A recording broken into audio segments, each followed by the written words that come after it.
what's the simplest way you can explain your research project? So my project is basically just trying to figure out how good a detector really is using like these modeled simulated waveforms that people have come up with. Yeah. I'm basically just making a Python module where you input a certain detector configuration, like, arm length, mirror type, is it silicon or like normal mirror, all that sort of stuff. And you have all these simulated waveforms, whichever ones you're going to use, and it just outputs a detection rate. Because if you want to make Nemo, you've got to make it good. Right, like it would kind of be lame if it sucked. So to make it good, you kind of have to have a metric of how good it is, and that's kind of the detection rate, which is, how many of these signals would it see, let's say, in a year or something like that. So I'm just kind of working on a way to calculate that from this database full of waveforms that I don't know how they've calculated.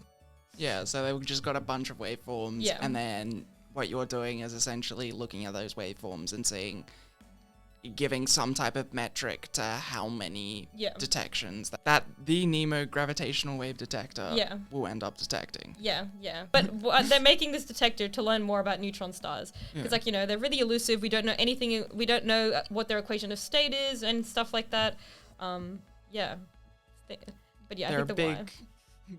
Another big mystery that we've just got up there in the stars. Yep, exactly. And of course, neutron stars, really, really dense objects, and inside they don't even know what they're made out of. Like, they're made out of neutrons, but like what happens to neutrons under that much pressure and like temperature and really weird conditions like that? And heaps of people are like, oh, it makes like strange quarks and strange matter. And I'm just like, I don't know what that is, but it sounds cool. Sounds interesting enough. Yeah. Let's find out. Exactly, because like you can't do experiments on that because there's no way in a lab that we could recreate. And so, I always wondered, how does the detecting like the gravitational waves, how does that then translate to detecting like those things about neutron stars, like the makeup and stuff like that?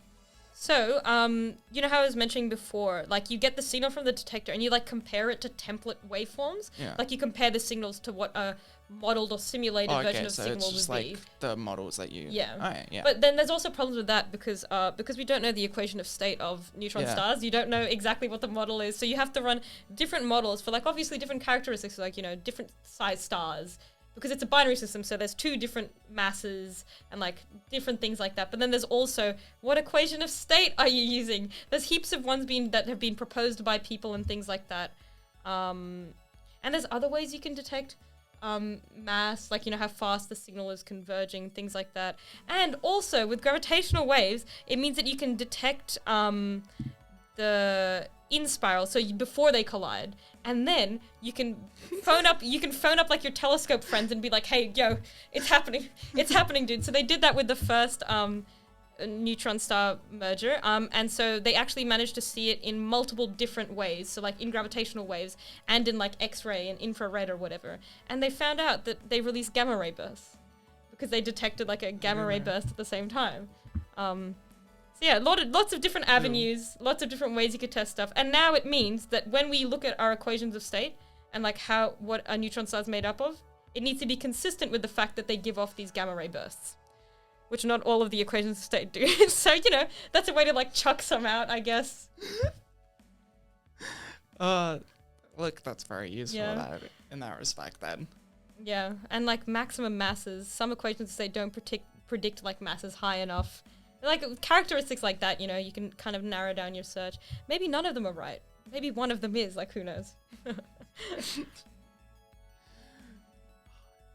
It's mad. It's cool. This is why I really like research. This is why I want to do it. But also sometimes it's so hard because like there's no end goal. Yeah, also that's kind of what's cool about research is that you're constantly learning and that essentially you're basically you're essentially creating the textbooks that future generations will then read, which is kind of a cool thing to think about. That sounds way cooler, man. The way when you put it like that, my research.